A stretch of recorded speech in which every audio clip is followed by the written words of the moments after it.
Bon, la nouvelle qui pique un peu est tombée, hein. Ah oui, on peut le dire. Grand Theft Auto 6. Reporté. C'est Rockstar Games qui l'a annoncé officiellement. Eh oui, Du coup, on va essayer de décortiquer un peu tout ça. L'annonce, les réactions évidemment. Et puis on va regarder quelques trucs assez dingues qui ont fuité pour voir ce qui se trame. c'est ça. La nouvelle date, alors, accroche-toi. 26 mai 2026. C'est ça. 26 mai 2026. Rockstar dit en gros qu'il leur faut plus de temps pour la qualité, pour atteindre le niveau qu'ils visent, et que les joueurs méritent selon eux. Classique Rockstar un peu, non? Ben oui et non. Enfin, c'est vrai qu'ils ont l'habitude. On se souvient de Red Dead 2, même GTA 5 avait eu des reports.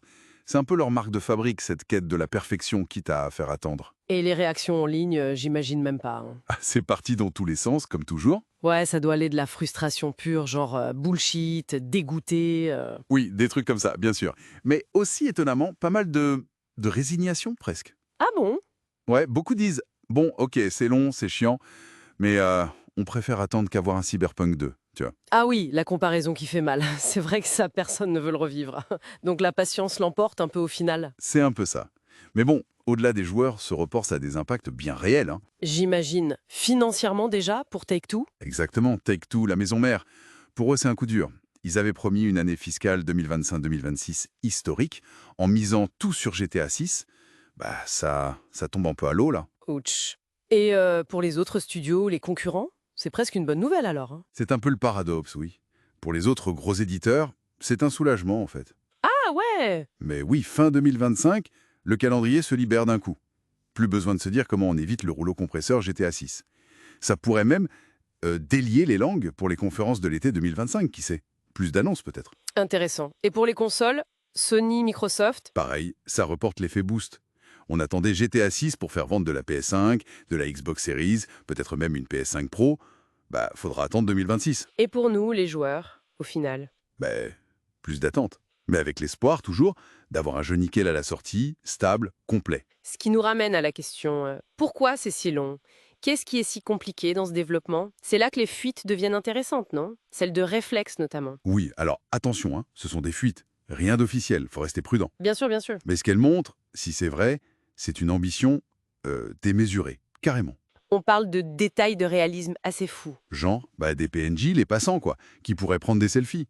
Une appli, genre WhatsApp, dans le jeu. La saleté qui s'accumule sur les vêtements. Ah ouais? Même des trucs comme devoir mettre de l'essence dans sa voiture, Ouh! ou pouvoir régler siège et rétro, mais ça, c'était peut-être juste un outil pour les développeurs, on sait pas trop. L'essence, ça change tout. Ça ajoute une petite couche de gestion, là. C'est ça. Ça pousse le réalisme très loin. Et côté gameplay aussi, il y a des choses. Quoi, par exemple? Un système de police apparemment bien plus malin, qui reconnaîtrait ta voiture, par exemple.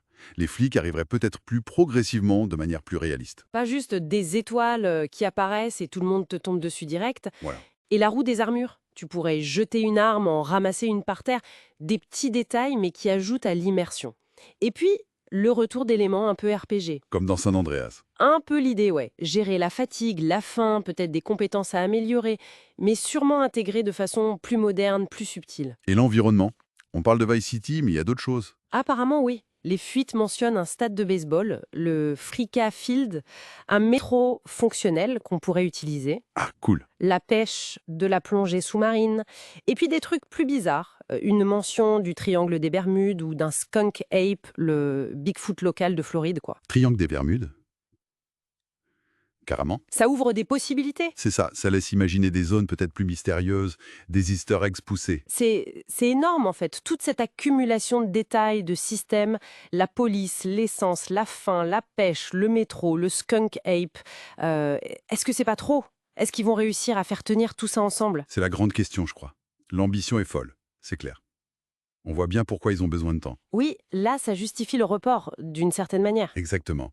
Ils ne font pas juste un autre GTA. On dirait qu'ils veulent redéfinir ce que c'est qu'un monde ouvert interactif.